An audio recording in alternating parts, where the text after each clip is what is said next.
எப்போ எனக்கு ஒரு 10 லட்சம் இருந்தால் கொடுப்போம். நானும் ரொம்ப நாளாக கேட்டுட்டு இருக்கேன் பிஸ்னஸ் பண்ணுன்ட்டு. தந்தியானா நானும் எதாவது முன்னேறுவேன். என்னப்பா வயசாகுது உனக்கு? அதுக்குள்ள அப்பா வந்துட்டு 10 லட்சம் தான் கேட்குற. ஏமாந்துட்டேன்னா என்ன பண்றது? ஓ போ, வேலை இருந்தா பாரு.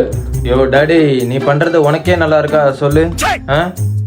எவனுக்கலாமோ காசு கொடுத்து ஏமாந்து போகிற, சொந்த பிள்ளைய நம்பி காசு தர மாட்டேன்ற.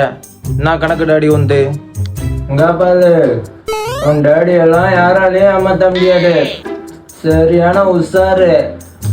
நீ உன் டேடியை பத்தி உனக்கே ஒன்றும் புரியல. யாரு கால் பண்றது? ஹலோ, யாரு? செல்வானா யாருன்னு தெரியலையப்பா. அட போன தடவை காசு கொடுத்து ஏமாந்தானே அந்த செல்வாவா? இப்போ எவ்வளோப்பா வேணும்? 5 லட்சமா?